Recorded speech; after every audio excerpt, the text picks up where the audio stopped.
Mormonism does not teach that God the Father is the creator of the heavens and earth, and that they don't believe he brought the entire creation into being.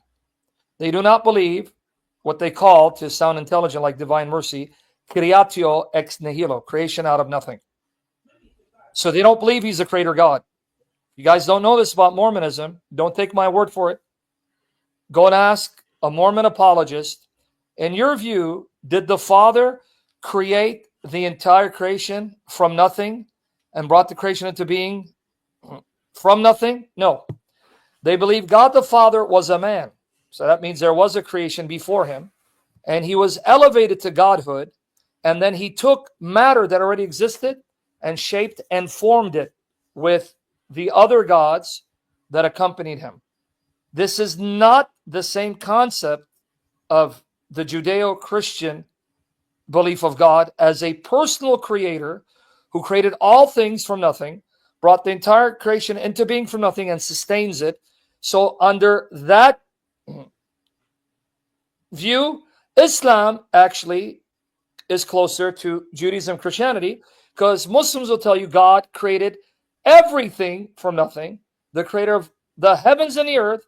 Nothing existed except God, and then he brought creation into being. So no, Mormonism is not more compatible or closer to the Judeo-Christian concept of God. I just wanted to be clear. Yeah. Why? Because I think there's at least a greater degree of sincerity there as far as trying to talk about God. Whereas the problem with Mormonism that would make me have more doubt than with Islam is that Joseph Smith was just a common swindler to begin with. And I don't know if he might have been an atheist because he had no morals, and he was but he was clearly trying to tell the biblical tale in some way. He was just trying to swindle people.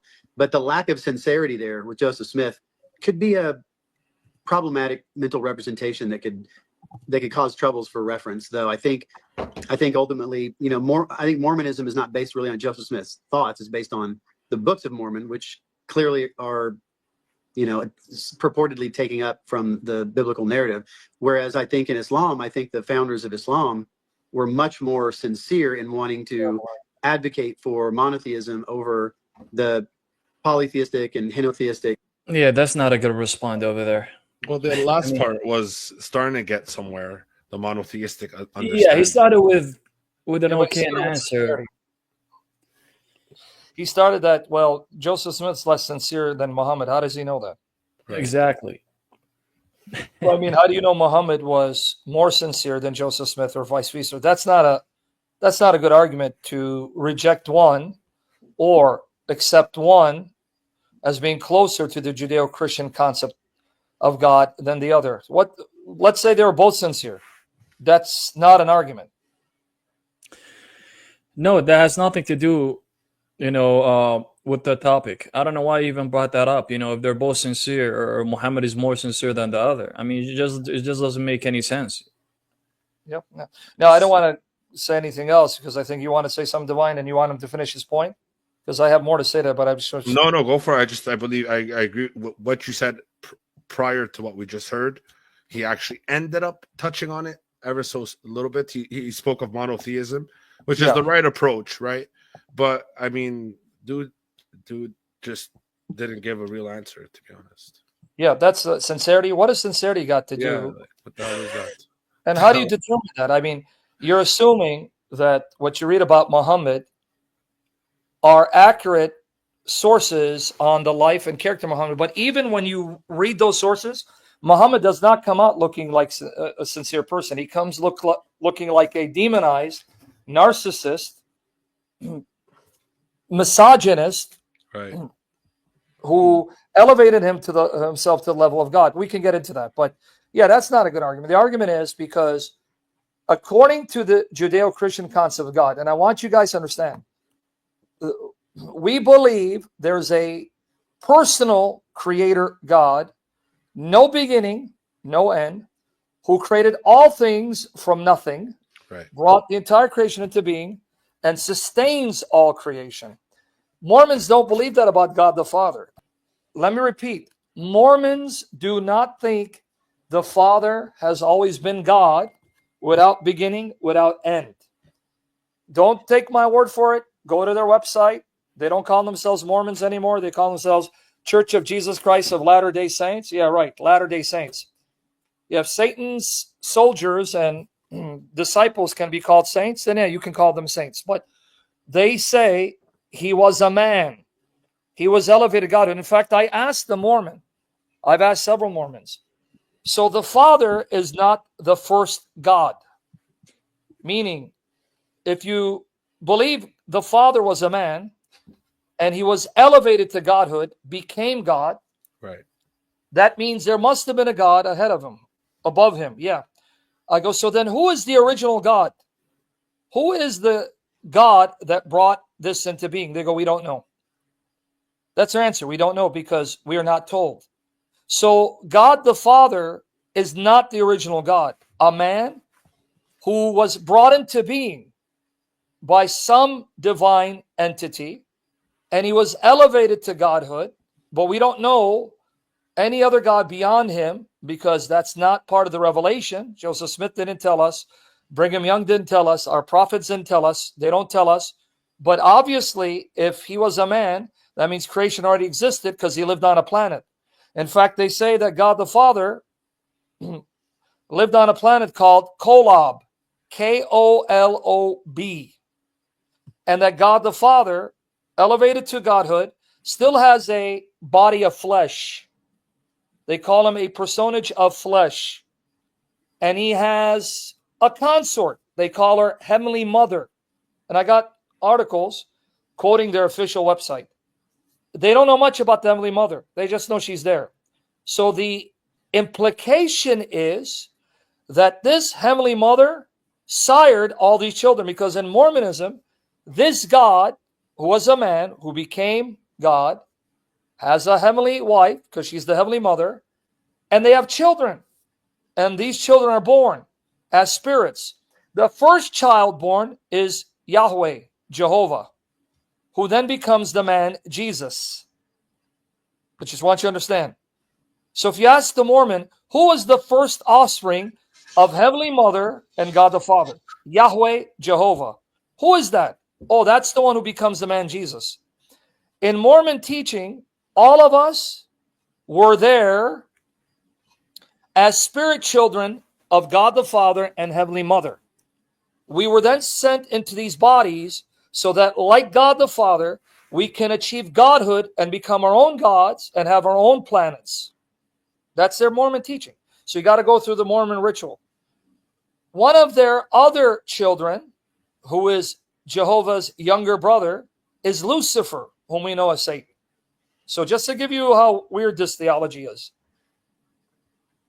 When the Council of the Gods wanted to come up with a plan on how these spirit children can be gods as well and have their own planets, Yahweh, Jehovah, came up with a plan, and Lucifer came up with a plan.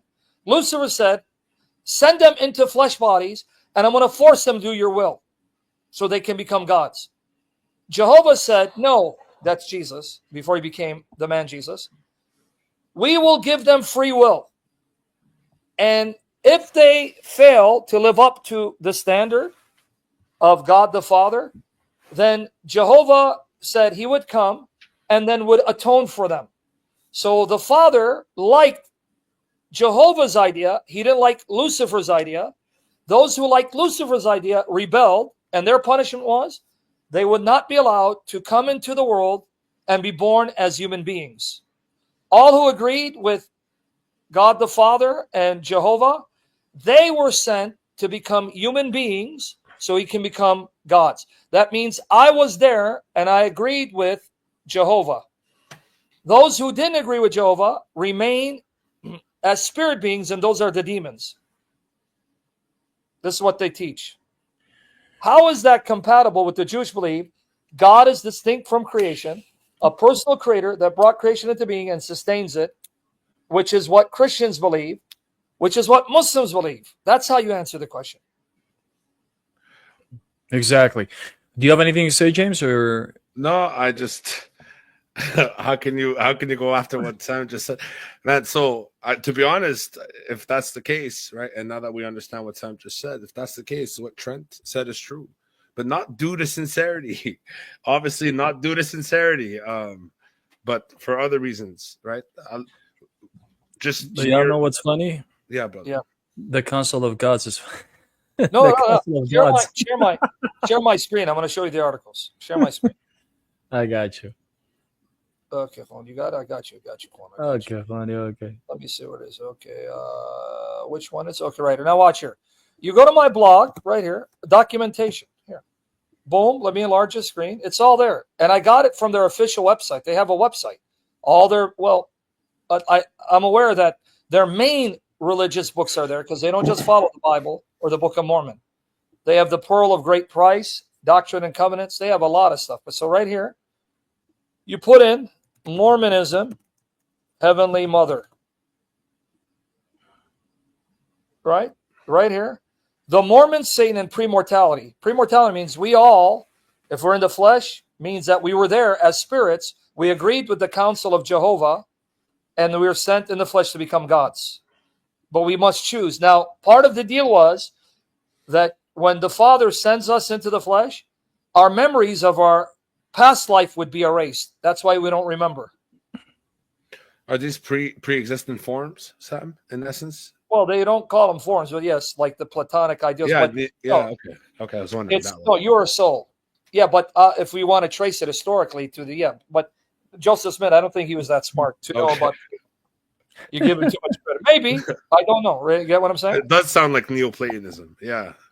But I don't know if he would have been that conversant with Plato. But if you go right here, click on it. I'm going to get you the link. Boom. It's their website right here, the family. See? This is their official website.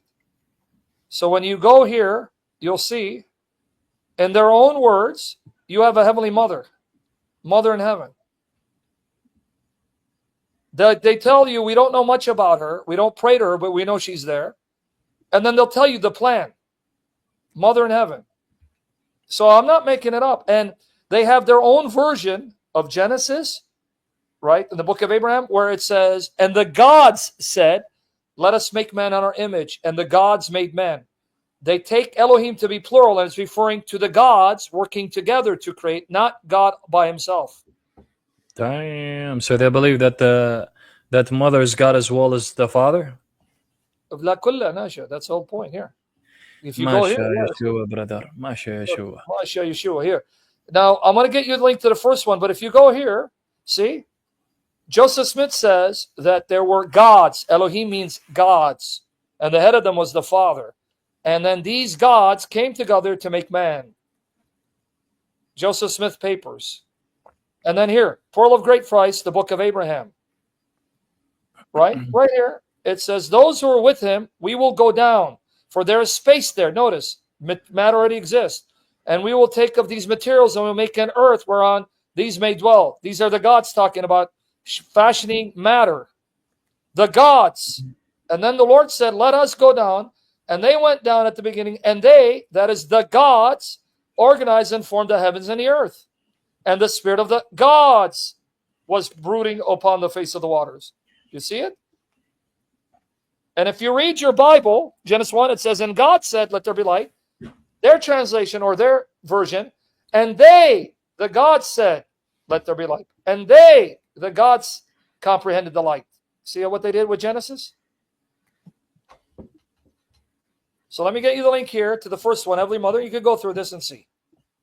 So now, in light of this, if someone asks you the question, here it is for you, private chat, and you can share it with your.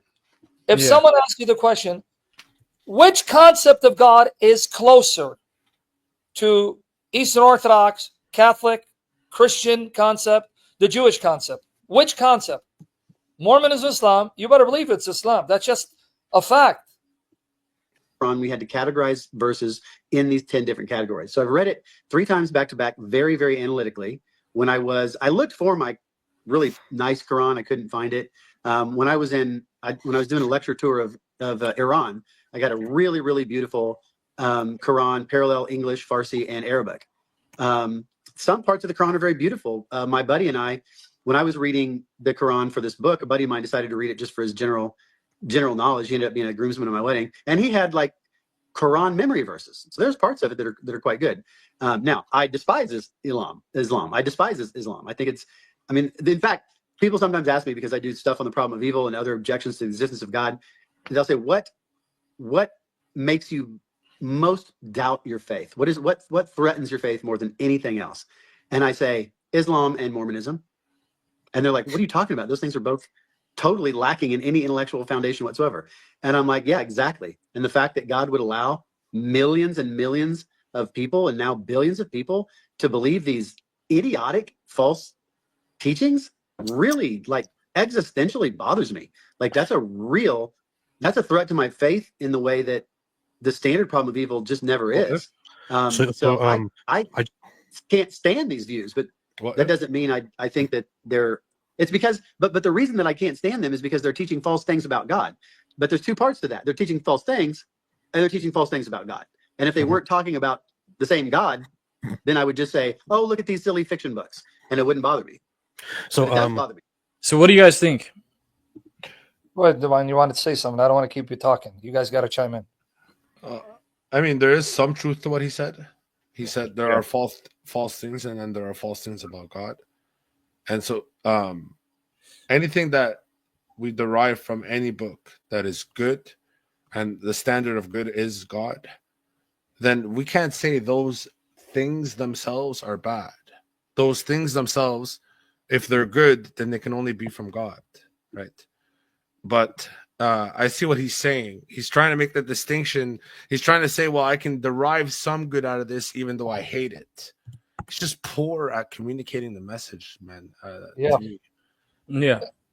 To add what you're saying, everyone agrees with what he just said. What do I mean? Right. Anytime apostate prophet joins David Wood and uses the Islamic dilemma, they're confirming Trent's point. What do I mean?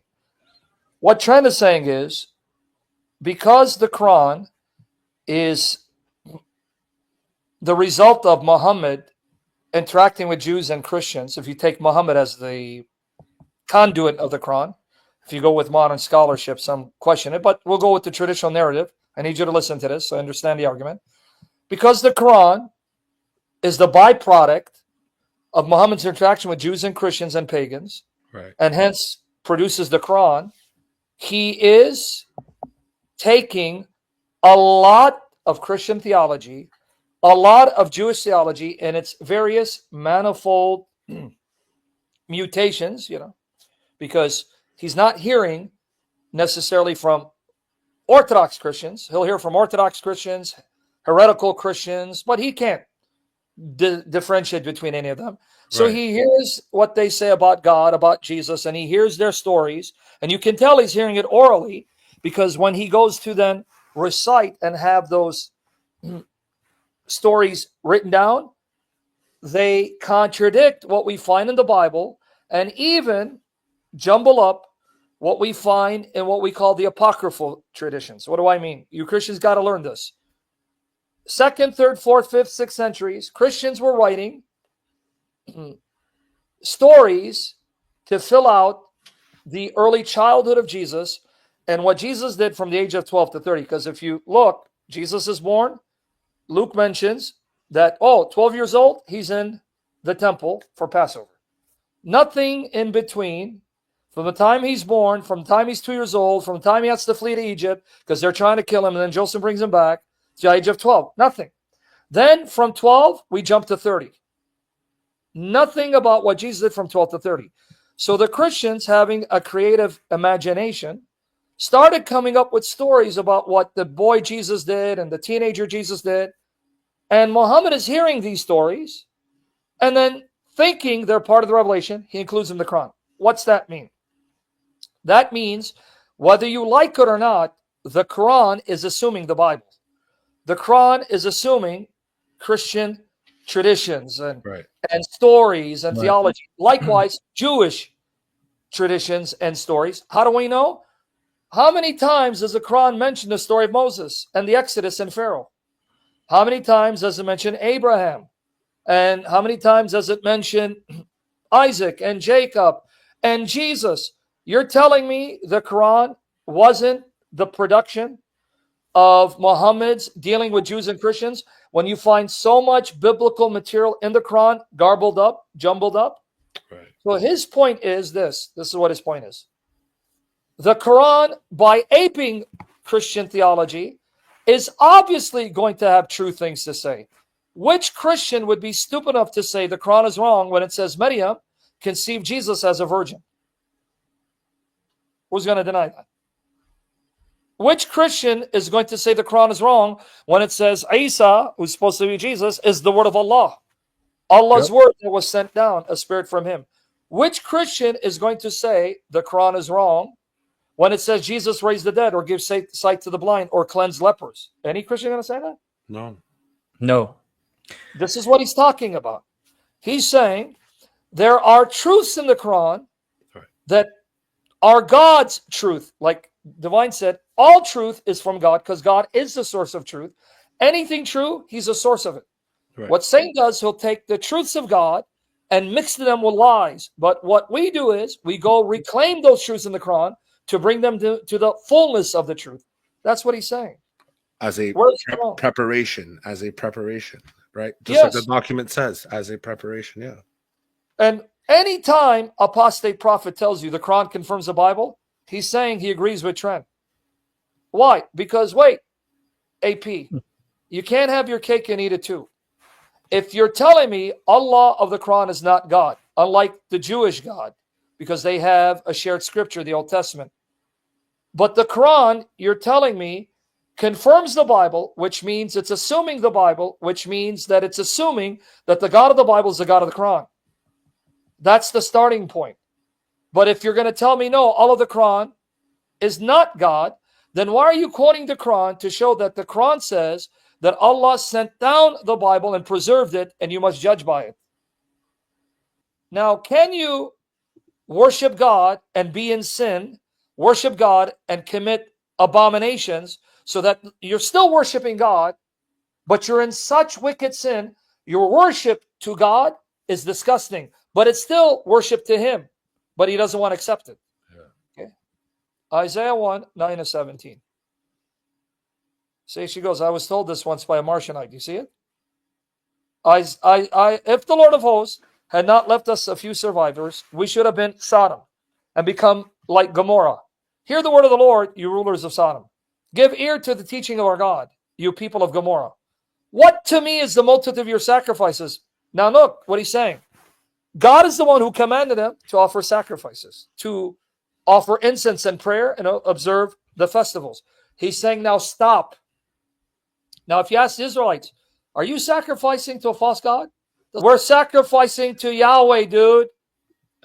Yahweh says your sacrifice is a custom. I have had enough of burnt offerings of rams and the fat of well-fed beasts. I'm done. Enough. I do not delight in the blood of bulls, but the entire book of Leviticus is about you need to shed the blood of bulls and goats for atonement of sin, or of lambs or of goats. When you come to appear before me, who is required of you this trampling of my courts? You see that, Daniela? It's my courts, my temple. So they're going to the temple to sacrifice to God. Bring no more vain offerings. Incense is an abomination to me, but God is the one who commanded the daily incense. New moon is Sabbath and the calling of convocations. I cannot endure iniquity in solemn assembly, but God commissioned new moon festivals, Sabbaths, and gathering together and assembling. Your new moons and your point of feast, my soul hates. They have become a burden to me. I am weary of bearing them. When you spread out your hands, he says, I don't even want to see you pray anymore. I hate your prayers, but God, you told us to pray. Yeah, but because you're so wicked and evil and filthy, immorality, idolatry, murdering the innocent, you do all that, and then you come thinking, oh, I'll pray and it's okay. When you spread out your hands, I will hide my eyes from you. Even though you make many prayers, I will not listen. Why? Your hands are full of blood, like murdering unborn children and justifying it. Right. Wash yourselves, make yourself clean, remove the evil of your deeds from before my eyes. Cease to do evil. learn to do good, seek justice, correct oppression, bring justice to the fatherless, plead the widow's cause. When you do what is morally right and you fight for those who are oppressed, then your sacrifice will be pleasing. Now, would anyone be stupid enough to say they're not worshiping Yahweh? Even though it's his temple, it's his feast days, it's his Sabbaths, it's his sacrifices? Or would they say, though they're worshiping Yahweh, they are still evil and disgusting in his sight? Another one, Proverbs 15:8. The sacrifice of the wicked is an abomination to the Lord, but the prayer of the upright is acceptable to him. This is what Trent was saying. That's Isaiah chapter 1, Sentinel, verses 9 to 17. And there are other passages. Amos chapter 5, verses 21 and 27, Sentinel. Amos chapter 5, verses 21 and 27. And Hosea 6, 6 to 11. Exactly, Daniela. That's the point. You got it. Yep. Someone be deceived. They are believing they're worshiping the true God, even though they're following a book that gives you a perverted depiction of this God, butchers the nature of this God, but you don't know that because you don't have the true revelation. But the book tells you it's the same God of Abraham, and you be duped into thinking you're worshiping that God, and God sees you don't know any better as you worship him. That's Trent's point.